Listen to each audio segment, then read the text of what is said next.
دوستوں یہ ہمارا قرآن فہمی کا ماہانہ گیٹ ٹوگیدر الحمدللہ جاری ہے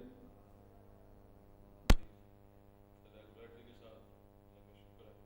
تو مولانا صاحب خوش قسمتی سے پہلے بھی یہاں تشریف لاتے رہے اور آج بھی ان کو تکلیف دی ہے، اور ٹاپک آپ نے پڑھ لیا ہے، سورہ المومنین کی ابتدائی آیات ہیں اور ان کے بارے میں ریکویسٹ کرتا ہوں مولانا صاحب شروع کریں۔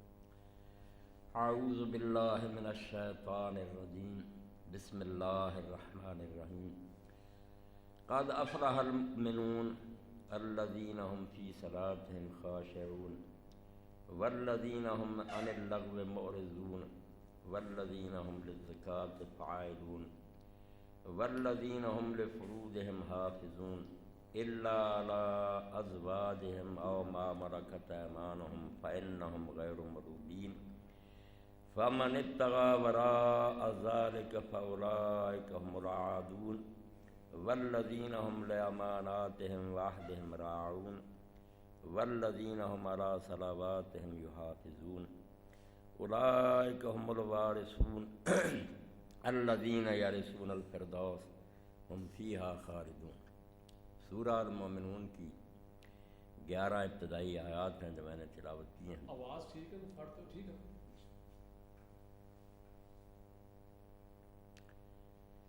یقیناً کامیاب ہو گئے ایمان والے جو اپنی نمازوں میں خشوع کرتے ہیں اور وہ لغو باتوں سے منہ موڑے رکھتے ہیں، زکوٰۃ ادا کرنے والے ہیں، اپنی شرمگاہوں کی حفاظت کرتے ہیں، ہاں اپنی بیویاں اور اپنی لونڈیاں جو ان کے بارے میں ان پر کوئی ملامت نہیں ہے، جو اس کے علاوہ کوئی اپنی خواہش پوری کرنے کا طریقہ ڈھونڈے وہ لوگ حد سے تجاوز کرنے والے ہیں، اور جو لوگ اپنی امانتوں اور اپنے وعدوں کا خیال رکھنے والے ہیں اور جو اپنی نمازوں کی حفاظت کرتے ہیں، یہی لوگ ہیں جو وارث ہیں، جنت فردوس کے مالک ہوں گے، اس میں ہمیشہ رہیں گے۔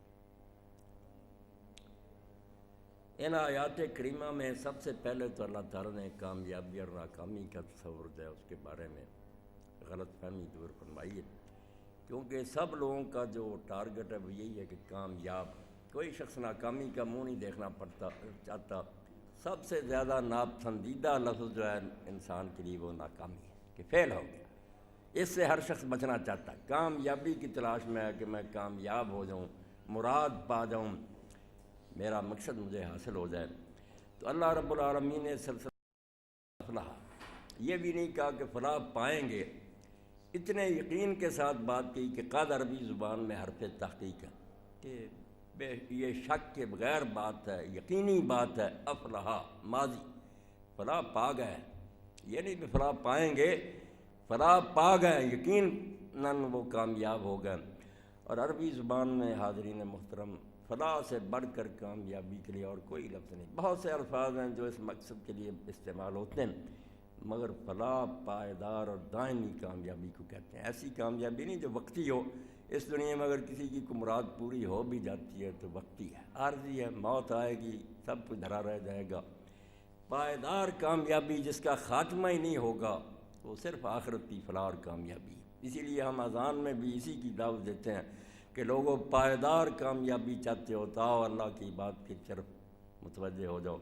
تو اللہ پاک نے فرمایا قد افلح المؤمنون، سب لوگ ناکام ہیں، فیل ہیں، صرف ایمان والے جو ہیں وہ کامیاب ہو گئے، ہوں گے نہیں، ہو گئے، یقین رکھیں انہیں کامیابی نصیب ہو گئی، وہ مراد کو پا گئے۔ اور فلاح عربی زبان میں آپ یہ بھی دیکھتے ہیں کہ یہ کھیتی کا جو ہے کاروبار، فلاحتن اس کو کہتے ہیں، اسی لیے کسان جو ہے نا فلاح کہلاتے ہیں۔ فلاح عربی زبان میں کہتے ہی پھاڑنے کو، زمین کو پھاڑتا، اس میں بیج بوتا، بڑی مشقت کرتا، بعد میں پھر پھل حاصل ہوتا۔ اس لیے یہ بھی اس لفظ میں توجہ دلا دی کہ کامیابی کوئی آسانی سے حاصل ہونے والی بات نہیں ہے، اس کے لیے زمیندار کی طرح خون پسینہ ایک کرنا پڑتا ہے، بڑی مشکلات ہیں اس راستے میں، کانٹوں سے بھری ہوئی راہ۔ کوئی اگر چاہے کہ جنت کی طرف جو راستہ جاتا ہے وہ اس طرح ہو صاف ستھرا کہ بس دور رویا درخت اگے ہوئے ہیں، سڑک صاف ہو، کار میں سوار ہو جائیں، جنت پہنچ جائیں، ایسی بات نہیں ہے. جنت جو ہے نا وہ بڑی مشکل سے حاصل ہوگی, اس دنیا میں بڑی مشقت کرنی پڑے گی, اسی طرح جس طرح زمیندار کو کھیتی کو برآور کرنے کے لیے کرنی پڑتی ہے. اس لیے ترجمہ یہ بھی ہم کہتے ہیں کہ ان کی کھیتیاں برآور ہو گئی, بس پھل لے آئیں اور ان کے دامن پر ہو گئے. قد افلح, کامیاب ہو گئے ہیں, باقی سب نامراد ہیں, ناکام ہیں ایمان والے. پہلی بات یہی بیان فرمائی کہ دین کا سنگ بنیاد اور جو اصل ہے وہ ایمان ہے. ایمان کے بغیر نیکی کا کوئی تصور نہیں. بے شک کوئی آدمی جتنی چاہے نیکیاں کرے, ہماری نگاہ میں ہم یہ کہ اس نے اسپتال بنوائے ہیں, کالج بنوائے ہیں, یتیم خانے بنوائے, اللہ کے اس کی کوئی قدر و قیمت نہیں ہے. انہوں نے جس غرض کے لیے بنائے, شہرت ہو, ناموری ہو, لوگ اچھا کہیں, وہ ان کو مل گیا دنیا میں. آخرت میں تو اجر صرف ان لوگوں کو ملے گا جنہوں نے کوئی نیکی اللہ کے لیے کی ہوگی. اللہ غنی اور بے نیاز ہے, اس کو ہماری نیکیوں سے کیا فائدہ پہنچتا ہے. اس لیے کسی اور مقصد کے لیے اگر کوئی کرتا, اللہ پر کوئی احسان نہیں کرتا. اللہ کے لیے جب کرے گا تو اللہ خوش ہوگا کہ مجھے اپنا آقا مان کر اس نے یہ بات کی ہے, اس کو اجر ملے گا. حتیٰ کہ جس عمل میں غیر کی شرک بھی ہو جائے, اللہ بھی ہو, کچھ دوسروں کا خیال بھی ہو, اللہ اس دن کہہ دے گا کہ جس کے لیے تم نے یہ کام کیا اس سے جا کر اجر لے لو. میں نہیں حصہ بٹانا چاہتا, کچھ اپنے لیے لے لوں. تو فرمایا کہ کامیاب ہو گئے ہیں وہ لوگ جو ایمان والے.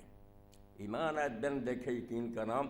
ماننا تو یہ بھی ہے کہ آپ مان رہے ہیں کہ میں اس وقت بول رہا ہوں, آپ مجھے دیکھ رہے ہیں, مگر یہ ماننا نہیں ہے, یہ تصدیق ہے.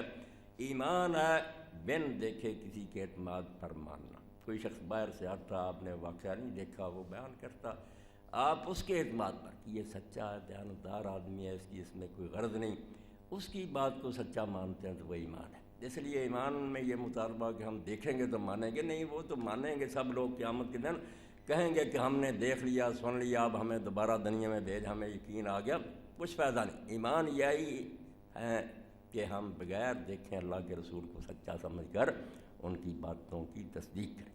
تو فرمایا جن کے اندر یہ چیز پیدا ہو جاتی ہے کہ وہ رسول اللہ کو سچا مانتے ہیں, آپ نے ان دیکھی دنیا کے بارے میں جو کچھ بیان کیا اس کو سچ جانتے ہیں, یہ لوگ جو ہے یہ کامیابی کی راہ پر چل پڑے ہیں اور یہ سمجھیں کہ منزل مراد تک پہنچ گئے. اب اس کے بعد کچھ اوصاف بیان کیے ہیں جو ایمان سے لازماً پیدا ہوتے ہیں. کہ ایمان ایسی چیز نہیں کہ وہ بس آدمی دماغ کے کسی خانے میں رکھ لے کہ میں اللہ رسول کو مانتا ہوں, اس کا کچھ اثر اس کی عملی زندگی میں نظر نہ آئے. یہ بالکل ناممکن ہے. جیسے خوشبو ہوگی نا تو وہ ضرور پھیلے گی, اگر کہیں آگ ہوگی تو حرارت بھی محسوس ہوگی. ایمان ہوگا نا تو برائیوں سے اجتناب بھی ہوگا, نیکیاں بھی آدمی کرے گا. ایمان کے بغیر عمل, ایمان جو ہے نا وہ اگر آدمی کہے کہ میرے اندر ہے نہیں بھی عمل تو میں قصوروار ہوں, بالکل جھوٹ بولتا. یہ ہو سکتا ہے کہ کسی مجبوری کی وجہ سے یا کبھی کوئی کوتاہی ہو جائے, مگر گناہ کو آدمی اپنی روش بنا لے اور اس پر جمع رہے, یہ ایمان کے ساتھ اس کا اجتماع نہیں ہو سکتا. ایمان نہیں اس کو برداشت کر سکتا کہ آگ میں جانے کے لیے ایک آدمی تیار ہو جائے اور وہ گناہ کرتے رہے, جھوٹ بولتا. تو اللہ پاک فرماتے ہیں کہ مومن کامیاب ہو گئے.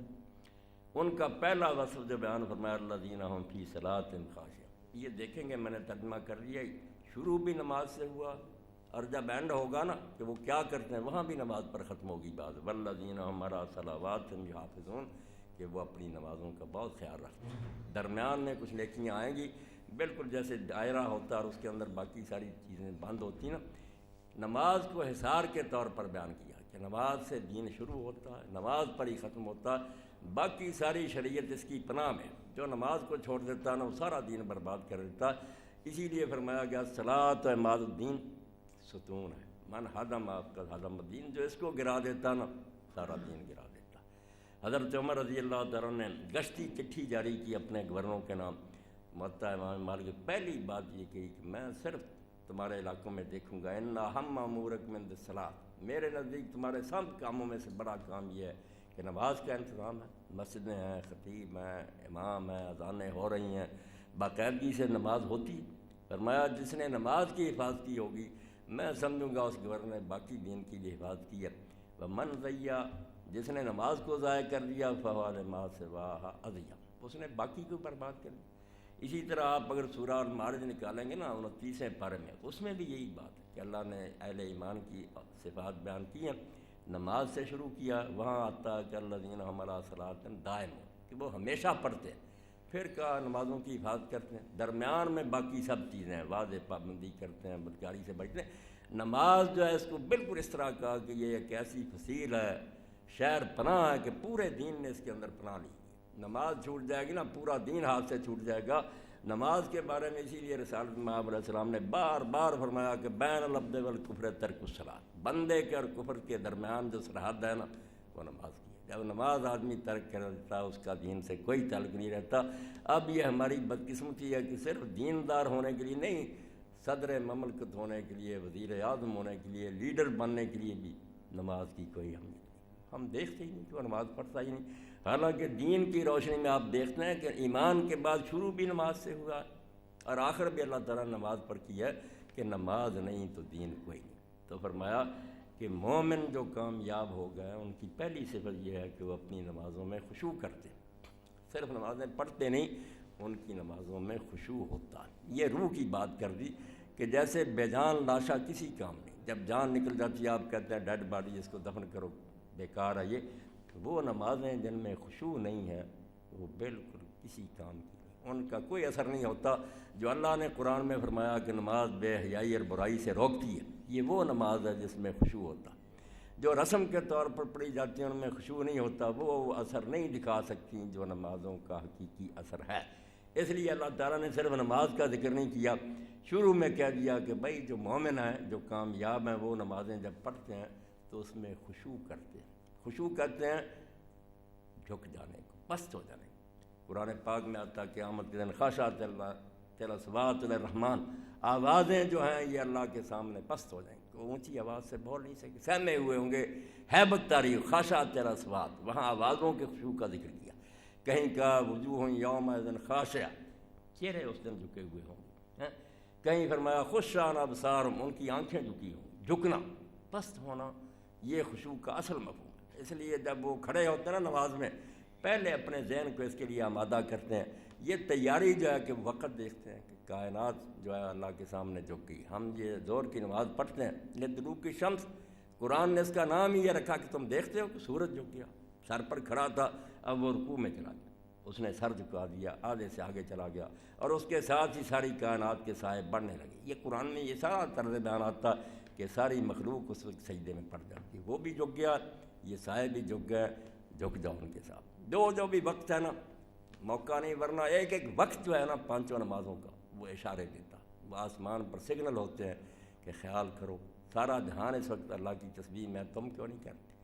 اور جو اس کے لیے نماز کے لیے وضو کی تیاری ہے اس پر بھی آپ غور کریں، طہارت جو ہے وہ بھی انسان کے ذہن میں بٹھاتی ہے کہ اب حالت میں تبدیلی آ رہی ہے، کوئی بڑی عظیم بارگاہ ہے، اونچا دربار ہے جہاں تم پیشی کے لیے اپنے لباس کا جائزہ لے رہے ہو، بدن دیکھ رہے ہو، کپڑے دیکھ رہے ہو، ہر طرح کی تیاری۔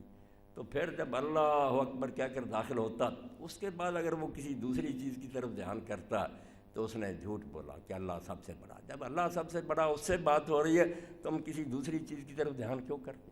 اسی لیے رسول کریم علیہ السلام نے دیکھا داڑھی سے آدمی کھیر رہا تھا، آپ نے فرمایا اگر اس کے دل میں خشوع ہوتا تو سارے اعضاء پر اس کا اثر ہوتا۔ دل اگر جھکا ہوا ہوتا کہ اللہ کے سامنے کھڑا ہو، کسی عدالت میں کوئی جاتا ہے بڑے افسر کے، وہی کیسے سہم جاتا، خواہ مخواہ کی حرکتیں نہیں کر رہا اللہ، وہاں تو بالکل آدمی کو ایسے ہو جانا چاہیے جیسے عبداللہ ابن زبیر رضی اللہ عنہ کے بارے میں آتا کہ وہ حرم شریف میں نماز پڑھتے تو حرم کے کبوتر آ کر اوپر بیٹھ جاتے کہ یہ کوئی ستون ہے، تھم ہے کوئی، نہ ہلتے نہ چلتے۔ تو فرمایا کہ جو لوگ کامیاب ہونے والے اہل ایمان ہیں نا، ان کی نمازوں میں یہ وصف پایا جاتا ہے کہ خشوع ہوتا ہے۔ وہ بالکل جب اللہ کے سامنے کھڑے ہوتے ہیں، اللہ کی عظمت، اس کا جلال ان کے ذہنوں میں ہوتا ہے، وہ سمجھتے ہیں ہم حقیر بندے ہیں، اتنی بڑی بارگاہ، کانپتے ہیں۔ والذین هم عن اللغو معرضون، اور دوسری بات یہ بیان فرمائی کہ وہ لغو کی طرف دھیان نہیں کرتے۔ جو فضول چیزیں ہیں نا، بیکار، جن کا دنیا اور آخرت میں کوئی مفید نتیجہ نہیں، غیر مفید چیزوں کی طرف وہ دھیان ہی نہیں دیتے۔ یعنی کیا کہا، کرتے نہیں، معرضون، ادھر منہ بھی نہیں کرتے، سوچتے بھی نہیں کہ ایسے کام کریں۔ جب بندہ مومن کے ذہن میں یہ بات بیٹھ جائے کہ ہم کمرہ امتحان میں اور ہمیں وقت مقرر ملا ہے، وہ ختم ہو جائے گا اپنے وقت پر، کوئی لمبی چوڑی زندگی نہیں ملی، اور نہ ہمارے چاہنے سے ایک لمحے کا بھی اس میں رد و بدل ہوگا۔ اس لمحے کو ضائع نہیں کرنا چاہیے۔ ہمارے پاس وقت گزارنے کے لیے، جیسے کہتے ہیں وقت نہیں گزرتا، کچھ تفریح کریں، وقت تو اتنی تیزی سے گزر رہا ہے کہ بجلی بھی اس رفتار سے نہیں چل رہی۔ بات شروع ہوئی 10-15 منٹ میری زندگی اور آپ کی زندگی ختم ہو گئی، اب کوئی صورت نہیں کہ ہم ان کو لوٹا سکیں۔ وقت گزارنے کی چیز نہیں، وقت برتنے کی چیز ہے کہ اس سے فائدہ اٹھایا جائے۔ لغو کام جو بیکار، اس کی طرف وہ دھیان بھی نہیں دیتے، اس لیے یہ لوڈو اور یہ کھیلیں وغیرہ دین سے ان کا کوئی تعلق نہیں، تاش شطرنج سارے، اسی لیے صحابہ کہتے ہیں یہ سارے وہ لوگ کام کرتے ہیں جو باطل پرست ہیں، جنہیں یہ سمجھ ہی نہیں کہ زندگی کیسی قیمتی ہے، ایک ایک لمحہ گوہر بہب تم ضائع کر رہے ہو۔ رسول کریم علیہ السلام نے کھیلوں کے لیے بھی وہ کھیلیں صرف اجازت دی جو انسان کو لیے، مومن کو اپنے مقصد زندگی کے لیے تیار کریں، جہاد کی، گھوڑا کی سواری، تیراکی، تیر چلانا، فرمایا کو کام کرو جس سے تم اپنی زندگی میں مدد لے سکو، محض وقت ضائع کرنا چاہتے ہو۔ تو یہ بات اللہ پاک فرماتے ہیں کہ اہل ایمان نہ ناول پڑھتے ہیں، نہ افسانے پڑھتے ہیں، نہ ایسی کھیلوں میں مشغول ہوتے ہیں جن کا نہ دنیا میں کوئی فائدہ نہ آخرت، والذین عن اللغو معرضون، وہ لغو باتوں سے منہ موڑے رہتے ہیں، دھیان بھی نہیں دیتے۔ اور اس کے ساتھ ہی اس کا ایک مفہوم اور بھی ہے جس کی طرف عموماً توجہ نہیں کی جاتی، یہ نہیں کہ وہ خود نہیں لغو کام کرتے، اس سے بھی زیادہ باریک بات ہے کہ اگر کوئی بےہودہ گود ہے اس سے واسطہ پڑ جائے، وہ بکواس کرے، برا بلا کہے، ان کے خلاف کوئی سازشیں کرے، یہ اس کی طرف دھیان نہیں ہے۔ یہ بہت بڑی بات ہے، والذین عن اللغو معرضون، کہ خود تو کرنا ایک طرف رہا، دوسرے بھی اگر ان سے لغو طریقے سے پیش آئیں، مرو کرام، شریف آدمیوں کی طرح پلو چھڑا کر چلے جاتے ہیں، کوئی نوٹس نہیں لیتے، نہ ان سے جنگ کرتے ہیں۔ جو الجھ گئے ایسے نکمے لوگوں کو تو پہلے ہی چاہتے ہیں کہ ان کی زندگی برباد ہو، کوئی توجہ نہیں کرنی چاہیے۔ اسی لیے اللہ نے اپنے رسول سے بھی یہ کہا، وَأَعْرِضْ عَنِ الْجَاهِلِينَ، تو جو حالت پر اتر آتے ہیں لوگ ان کو سلام کریں، چھوڑیں ان کو، کوئی ان سے نہ واسطہ رکھیں، نہ ان کا کوئی نوٹس لیں۔ یہ بڑا مشکل مرحلہ، کوئی گالیاں دیتا، سازشیں کرتا، برا کہتا، مگر انسان اس کا کوئی اثر نہیں لیتا، نظر انداز کرتا، یہ بڑی اونچی بات ہے۔ جن کو پتہ ہے کہ ہماری زندگیاں جو ہے نا بہت قیمتی ہیں، ہمیں اس سے کوئی اچھا کام کرنا چاہیے، تو فرمایا وہ بےہودہ کاموں سے منہ موڑے رکھتے ہیں، اگر کوئی بےہودگی سے پیش آئے تو وہ ادھر توجہ ہی نہیں کرتے۔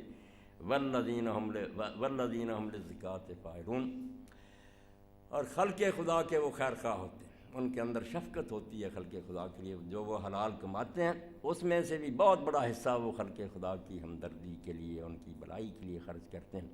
یہ انفاق فی سبیل اللہ جو مومن کا بہت بڑا وصف ہے، جس میں یہ فراخ دلی نہیں پیدا ہوتی، اپنے مال و دولت کو وہ صرف اپنی عیاشی کے لیے سمجھتا کہ یہ وقف ہو، نہیں، وہ مومن نہیں ہے۔ مومن کو چاہیے کہ وہ اقتصاد سے کام لے، میانہ روی سے خرچ کرے، باقی جتنا برتے نا وہ کوشش کرے کہ دوسروں تک پہنچ جائے، جو دوسروں کو دے گا وہ کسی اور کو نہیں دے رہا، اللہ کے سیونگ اکاؤنٹ میں جمع کرا رہا، جہاں ہزاروں گنا ہو کر ملے گا اس کو۔ اس لیے یہ مومن یقین کے ساتھ اپنی کمائی ہوئی دولت سوسائٹی کے لیے، امت کے لیے، غرباء کے لیے خرچ کرتا، جس سے وہ اجر عظیم کا مستحق ہوتا۔ اور ایک بات جو خطرے کی، اس کے لیے لفظ اللہ نے حفاظت کا استعمال کیا، توجہ کرنا، جب بات جنسی جذبے کی آئی نا، سب سے منہ زور جذبہ انسان میں یہ ہے، مرد عورتیں جو یہاں پھسلتے ہیں، اور اللہ نے قرآن مجید میں اشارتاً بات کہی کہ ابلیس نے صرف یہ کیا کہ آدم اور حوا کے لباس اتروا دیے اور ان کی شرمگاہیں انہیں دکھا دی، اس سے سارے عقل مندوں کو پتہ چل جاتا کہ فتنے کی جڑ کیا ہے، ساری خرابی یہ پھر جو نا عیاشی اور بیوٹی پارلر اور رشوتیں اور کرپشن اسی سے شروع ہوتی۔ عورتیں چاہتی ہیں کہ روزانہ اپنے آپ کو اور زیادہ حسین بنائیں، کشش ہو، لوگ ہماری طرف ہیں، لوگ اکتا جاتے ہیں کہ نہیں کچھ اور روپ اختیار کرو، ننگی ہوتی جاتی ہیں، مرد جو ہیں وہ پھر لوٹ مار سے پیسے کماتے ہیں عیاشی کے لیے۔ اللہ نے یہاں کیسے فرمایا، یہ نہیں کہ وہ زنا نہیں کرتے، والذین ہم لفروجہم حافظ، پہرا لگاؤ، یہاں بالکل لکھ دو کہ خطرے کی گھنٹی بج رہی ہے، اپنی شرمگاہوں کی حفاظت کرتے ہیں، ہر وقت چوکنے رہتے ہیں کہ یہاں ہی ڈاکہ پڑے گا اور یہاں سے ساری خرابی جنم لے گی۔ وہ اپنی شرمگاہ، فروج مرد عورت دونوں کے لیے استعمال ہوتا کہ وہ اپنی جو خطرے کی جگہیں ہیں ان کی حفاظت کرتے ہیں۔ اور آپ کو یہ بھی علم ہونا چاہیے کہ فرض کہتے ہیں عربی زبان میں یہ مخصوص ہو تو وقت الگ بات ہے نا، خطرے کی جگہ، اگر سرحدوں میں کوئی ایسی جگہ جہاں سے ہم سمجھتے ہیں کہ دشمن یہاں سے حملہ کر سکتا، وہ فرض ہوگا، ان سب چیزوں کو خوب اچھی طرح ان کی نگہداشت کرنا کہ خطر کوئی حملہ نہ ہو جائے۔ تو اللہ فرماتے ہیں کہ شرمگاہوں کو بچا کر رکھ، اس بارے میں بہت محتاط رہتے ہیں۔ اور اسی لیے قرآن مجید میں آپ دیکھتے ہیں جب یہ بات آئی نا زنا کی اور بدکاری کی، یہ نہیں کہا کہ زنا نہ کرو، ولا تقربوا الزنا، زنا کے قریب بھی نہ جاؤ، بہت خطرناک ہے یہ کام، اس سے دور رہو۔ اور اسی لیے دین اسلام نے جو کچھ کہا آپ لوگ اس کا بیڑا غرق کر رہے ہیں۔ اللہ جانتا ہے کہ سب سے زیادہ خطرہ جو ہے نا مرد عورت کے لیے اسی میں چھپا ہوا، پابندیاں لگا دی، کہ عام میل جول نہیں ہونا چاہیے، اختلاط مرد و زن دین کو ہضم نہیں ہوتا کہ اکٹھے ہوں، نہیں۔ اگر مسجد میں بھی رسول اللہ کے آتے پچھلی طرف ان کی صفیں ہوں،